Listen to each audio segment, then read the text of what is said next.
এই সরকার কি কি করেছে আপনাদের শুনে রাখুন। একদিকে তো চাকরি বন্ধ, শিল্প নেই, 1000 টাকায় ভাতায় সব। অন্যদিকে কি কি করেছে আপনারা শুনে রাখুন।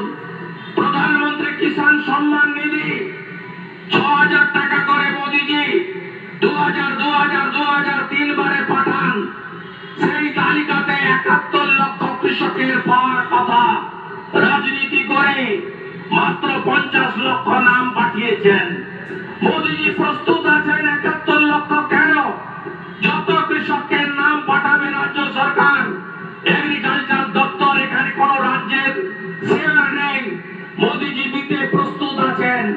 কিন্তু এরা 21 লক্ষ কৃষককে নাম পাঠায়নি, যারা নথিভুক্ত প্রান্তিক কৃষক, যারা পিএম কিষাণ সম্মান নিধি পাওয়ার যোগ্য। আপনি দেখবেন অনলাইনে হয়ে গেছে রেকর্ড বের করানো, আপনি রেকর্ড পাবেন না। কৃষক বন্ধুই বলুন আর পিএম কিষাণ সম্মান নিধি বলুন, আবেদন আপনি করতে পারবেন না। এর আগে 21 সালের পরে 5 বার দুয়ারে সরকার হয়েছে। আপনারা যারা কৃষকরা পিএম কিষাণ সম্মান নিধি বা কৃষক বন্ধুর আবেদন করেছেন, একজনেরও নতুন করে পিএম কিষাণ সম্মান নিধি বা কৃষক বন্ধু করা হয়নি। এবারেও যে 24 তারিখ থেকে 1 তারিখ দুয়ারে সরকার করা হবে, আগের আবেদনের নিষ্পত্তি না করেই করা হবে। আপনারা শুনে রাখুন, অধিকাংশ জমিকে রেকর্ডে কালা করে রাখা হয়েছে। কালা হিসাবে করে রাখার ফলে কৃষকরা তার অধিকার থেকে বঞ্চিত হচ্ছে। এই এলাকা বন্যা প্রবণ এলাকা। ভারত সরকার, আমি ইরিগেশন মিনিস্টার ছিলাম কয়েক 4 বছর আগে। আমি আপনাদের বলি, ভারত সরকার এডিবিআই ব্যাংকের 5,000 কোটি টাকা ঋণ ব্যবস্থা করেছিল। উদয়নারায়ণপুর থেকে কাজ শুরু হয়েছিল, নিম্ন দামোদরের কাজ একদম জামালপুর গলসি পর্যন্ত কাজ হওয়ার কথা ছিল। আরামবাগ খালসহ অনেক খনন করা হয়েছিল, তার অধিকাংশ টাকাই লুট করে নিয়ে চলে গেছে ওরা। আপনাদের এই এলাকাও এবারেও বিভৎস বন্যাতে ভেসেছে। আর যখনই কিছু হবে অন্য রাজ্যের জন্য, ডেঙ্গু এলো কোথা থেকে? বাংলাদেশ মশা ছেড়ে দিয়েছে। জল এলো কোথা থেকে? ঝাড়খণ্ড ডিবিসি জল ছেড়ে দিয়েছে। বাঘ এলো কোথা থেকে? উড়িষ্যা থেকে বাঘ ছেড়ে দিয়েছে। উনার কোনো দোষ নেই, উনি কিচ্ছু জানেন না।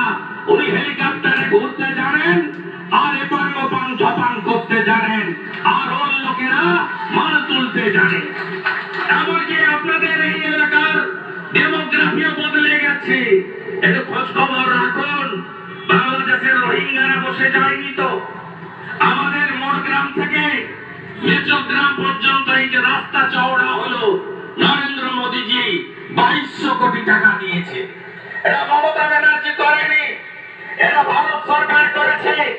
সব দোকান তুলে দিয়েছিল, আপনারাও ছেড়ে দিয়েছেন। হিন্দু দোকানদাররা ফিরে বসতে পারেনি। হ্যাঁ কিনা, ঠিক কিনা বা বলছি। দুটো রাস্তার সাইড দেখবেন, কামারপুকুর চটি থেকে হাজিপুর হয়ে এই রাস্তার পাশগুলোতে কারা বসেছে? সমাজদার কা তো ইশারাই কাফি হয়। এর মধ্যে রোহিঙ্গা ঢুকে যায়নি তো, রোহিঙ্গারা এসে দখল করে নিচ্ছে না তো। আর অন্যদিকে প্রধানমন্ত্রী ফসল বীমা যোজনা আপনারা বঞ্চিত 2019 সালের পর থেকে। পিএম ক্রপ ইন্স্যুরেন্স আপনারা পান না। গতবারের যে ক্ষতিপূরণ দিয়েছে, যাদের ক্ষতি হয়নি তৃণমূল করে তাদেরকে দিয়েছে, আর যে কৃষকের ক্ষতি হয়েছে তারা পায়নি। আপনাকে 6 টাকা দিয়ে ওদেরকে 70 টাকা দিয়েছে। আপনারা নিশ্চয়ই সবাই জানেন যে বিরোধী দল নেতা হয়তো কম আছেন, কিন্তু আপনার বাড়ির খবর আপনাদের বিরোধী দল নেতা রাখে। আমি গায়ের ছেলে, গ্রামের মানুষের কষ্ট বুঝি। আমাদের এই লড়াই চলবে, এই লড়াইকে আরো তীব্র করতে হবে। অন্নদাতা ভগবান, কৃষকদের বাঁচার লড়াই। অন্যদিকে গোটা এই এলাকা বালি নদী শেষ করে দিচ্ছে, আর তৃণমূলীরা এই বালি চোরদের টাকায় ফুলে ফেপে বড় লোক হচ্ছে। এখানকার ভোটে গণনায় কারচুপি করা সাংসদ বালি চোরেদের গাড়ি চড়ে ঘুরে বেড়াচ্ছে। আমাদের কাছে সব ছবি আছে, ভিডিও আছে, আমরা দেখতে পাচ্ছি। তাই সর্বাত্মক ভাবে আগামী দিনে কৃষকদের স্বার্থে, নদী বাঁচানোর স্বার্থে, রোহিঙ্গা মুসলমানদের এলাকা থেকে খেদানোর জন্য আপনারা জোট বাঁধন, তৈরি হন। এ লড়াই বাঁচার লড়াই, এ